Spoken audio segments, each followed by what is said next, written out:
Hello and welcome to Famous Gays and Lesbians, Alleged and Otherwise. I'm your host, Thomas Connolly. I happen to be a gay actor and I live in the gayest city of them all, West Hollywood, California.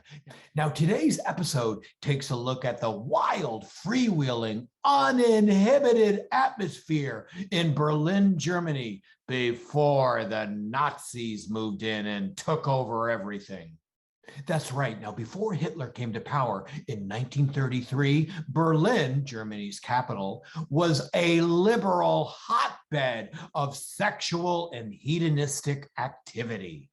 People buying cocaine openly, homosexuals kissing in the streets, raucous revelers were what the roaring 1920s were about in Berlin.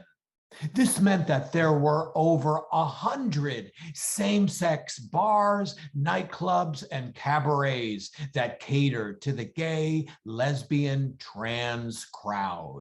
Legendary performer Josephine Baker famously said, "Berlin looks to me like a scintillating gem for gay and lesbian people." Author Christopher Isherwood summed up this attitude in his groundbreaking book, Goodbye to Berlin. Now, this became the basis for the iconic movie Cabaret, starring the one and only diva herself, Liza Minnelli, and directed by the legendary Bob Fosse. Author Christopher Isherwood said, "Berlin meant boys. Everything seemed possible. Everything was possible." Now, one of the most famous gay bars and cabarets in Berlin in the 1920s was the El Dorado. It was reported that famed actress and lesbian Marlene Dietrich was one of its regular customers. In the evening hours, certain parts of the Tiergarten, which was a big park in the middle of Berlin, was well known for its gay brothels, gay bathhouses, and gay massage parlors. It was an era of great creative productivity and creative experimentation in the fields of literature, art, music, and dance. Here is a dance performance group of the Hunte Klamp School in Berlin in January of 1926. This dance group was later shut down when Hitler took over and was labeled as degenerate art. Now, in order to understand the wild party roaring 20s of gay Berlin in the 1920s, we have to look a little bit at World War I, which ended in 1918, and lesbian and gay prostitution became the only means of survival for many German people. It became normalized and part of Berlin's underground economy and culture by the 1920s. Berlin also acquired a reputation for heavy-duty drug dealing with such substances as heroin, cocaine, and tranquilizers. Here is a German lady strapping cocaine to her legs in the decadent culture of the lesbian and gay bars in Berlin of the 1920s. Berlin also in the 1920s acquired a reputation as a left-wing city where civilians were free to openly express their political beliefs. Here is a picture of the Lustgarten section of Berlin, where citizens were engaging in political discussions.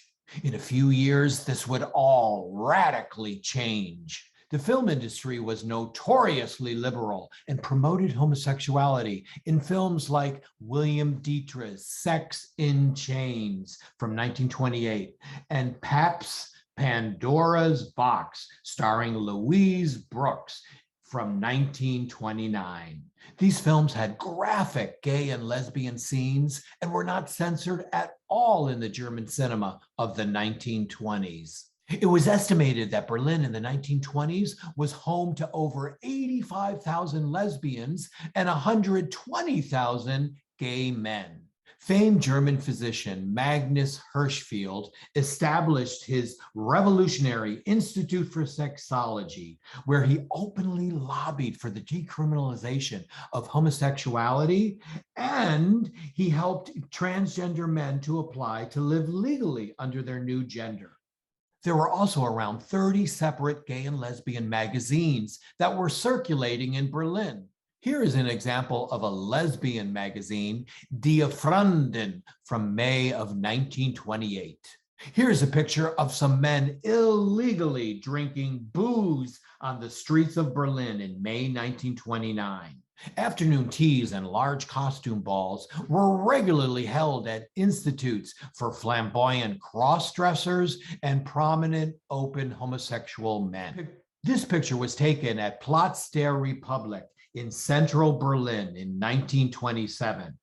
However, all this exuberant, high-spirited, uninhibited fun for the LGBT community was about to come to a cataclysmic, devastating, tragic end with the rise of Hitler and the Nazi invasion. So you have to stay tuned for part 2 to find out what really happened. This is Thomas Connolly for Famous Gays and Lesbians, Alleged and Otherwise. Hey, if you like this show, could you please like and subscribe? That would really help to sustain us here. Until next time, bye-bye.